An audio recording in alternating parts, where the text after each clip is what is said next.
Saat sakit gigi menyerang, kadang kita perlu waktu untuk datang ke dokter gigi.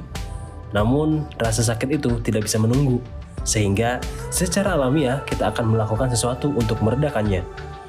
Tetapi, apakah yang kita lakukan itu benar atau hanya mitos?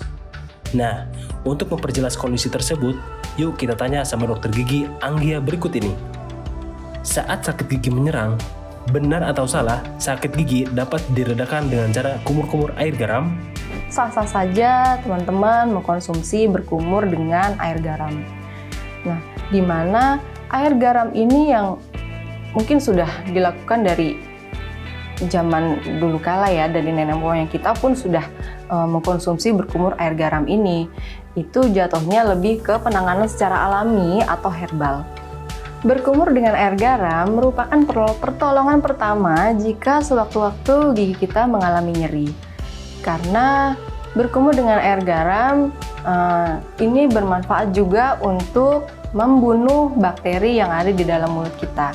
Nah, di mana kalau gigi kita sudah nyeri, otomatis ada bakteri yang tertimbun di situ. Nah, berkumur dengan air garam itu bisa juga menjadi salah satu pertolongan pertama untuk menghilangkan nyeri dalam waktu yang sementara. Wah, jadi bisa ya guys dilakukan dengan cara berkumur dengan air garam. Sobat Vidivisi pasti mudah mencarinya di dapur sebagai obat darurat sakit gigi. Tetapi, biasanya sakit gigi ini terus terasa walaupun sudah berkumur dengan air garam. Benar atau salah nih dok? Menanam obat pereda nyeri di sumbernya bisa meredakan sakit gigi? Untuk dalam kasus tersebut tidak disarankan karena sebenarnya obat-obatan tersebut itu hanya dapat dikonsumsi secara oral atau dengan diminum, tidak dengan proses tersebut. Nah, biasanya kalau ada tindakan seperti itu daerah lubang giginya pasti akan lebih bertambah parah karena daerah lubang giginya pastinya akan lebih banyak lagi menumpuk asam di situ, di mana asam pasti lama-lama gigi itu lubangnya akan lebih besar lagi. Selain itu, banyak juga di antara kita mengoleskan pasta gigi berfluoride di sumber rasa sakit.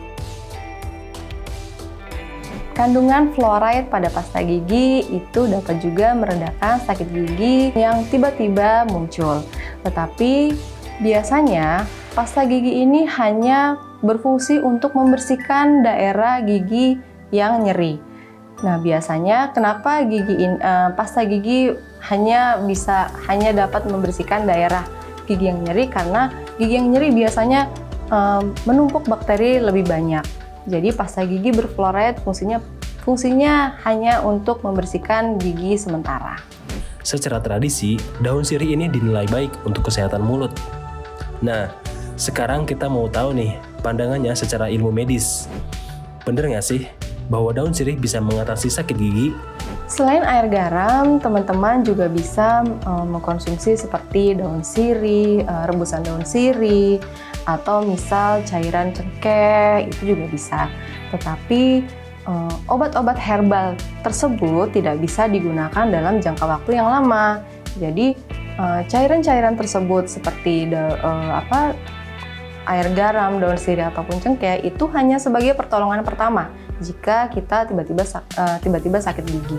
Nah, ada baiknya setelah kita mengkonsumsi dari obat herbal tersebut, kita langsung konsultasikan gigi yang sakit kita kepada dokter gigi. Wah, jadi bener ya, kalau daun sirih bermanfaat juga untuk kesehatan gigi dan mulut kita. Selanjutnya nih dok, biasanya ketika kita datang ke dokter gigi, di ruangannya tercium aroma eugenol yang baunya seperti cengkeh. Pertanyaannya nih dok, boleh atau tidak obat-obatan yang mengandung eugenol bisa kita beli tanpa resep dokter? Jadi eugenol sendiri itu memiliki kandungan yaitu di dalamnya adalah cairan cengkeh. Nah, di mana ini memang kandungan dari eugenol ini berfungsi sebagai membunuh kuman dalam gigi. Nah, biasanya yang sudah mengalami lubang gigi, kemudian nyeri, itu bisa diobati dengan diteteskan Eugenol, tetapi ini pun hanya bersifat sementara. Karena Eugenol ini jika terlalu lama berada di dalam gigi, itu malah akan mengakibatkan lubang gigi ini makin bertambah besar. Eugenol sendiri itu hanya berfungsi sebagai membunuh bakteri yang ada di dalam karies gigi. Oke teman-teman, sekian pembahasan mengenai obat darurat pada sakit gigi. Saya Dr. Gigi Anggia. Sampai jumpa di pembahasan berikutnya.